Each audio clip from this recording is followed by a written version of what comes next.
Pandian store சீரியலில் அடுத்த வர எபிசோடில் ராஜி இருந்துட்டு பழனி சொன்னதை கேட்ட உடனே ரொம்பவே சந்தோஷமாக நான் என்ன நடந்தாலும் பரவாயில்ல, அதுக்கப்புறம் இந்த குடும்பம் மறுபடியும் ஒன்று சேராமையே போயிடும், அதனால் நான் அப்பாவை பார்த்து பேசிட்டு வரதான் போகிறேன், நான் நம்ம வீட்டுக்கு போயிட்டு வந்துடுறேன், எவ்வளோ பெரிய பிரச்சனை வந்தாலும் சரி அப்படின்னு சொல்லிட்டு ராஜி இருந்துட்டு நேராக அவங்களுடைய வீட்டுக்கு போகிறாங்க. அங்கே வந்து பார்த்திங்கன்னா காந்திமதி, வடிவு, மாறின்னு சொல்லிட்டு எல்லாருமே இருக்காங்க. ராஜியை பார்த்த உடனே மொத்த பேரும் அவ்வளோ ஷாக் ஆகுறாங்க.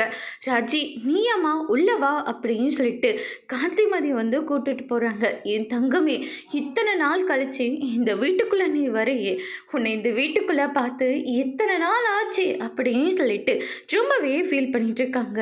அதுக்கு அடுத்ததாக மில்லுக்கு போகிறதுக்காக நம்ம முத்துவேல் வந்து வந்துக்கிட்டு இருக்காங்க. முத்துவேல் வந்து ராஜியை பார்த்த உடனே பயங்கரமாக ஷாக் ஆகுறாங்க.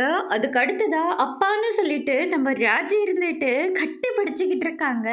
நம்ம முத்துவேலால் எதுவுமே ராஜியை அணைக்கவும் முடியல, விடவும் முடியல. அதுக்கு அடுத்ததாக வந்து பார்த்திங்கன்னா ராஜி வந்து போலீஸ் ஸ்டேஷனில் இருந்தது. இது எல்லாத்தையும் நினச்சி பார்த்து முத்துவேல் இருந்துட்டு ராஜியை வந்து அணைச்சிக்கிறாங்க. அப்பா, எனக்கு என்கிட்ட சித்தப்பா நீங்கள் லெட்டரை வந்து படித்த விஷயத்த சொல்லிட்டாரு, ஒரு நிமிஷம் கூட என்னால் அங்கே இருக்க முடியல, உடனடியே உங்களை பார்க்கணுன்னு சொல்லிட்டு ஓடி வந்துட்டேன்ப்பா அப்படின்ற மாதிரி சொல்லிடுறாங்க. அதோட இன்னைக்கான ப்ரமோ முடிச்சிருக்காங்க. இனி பாண்டியன் ஸ்டோரில் முத்துவேல் ராஜி ஏற்றுக்க போகிறாங்களா இல்லையன்றதை வரப்போகிற எபிசோடில்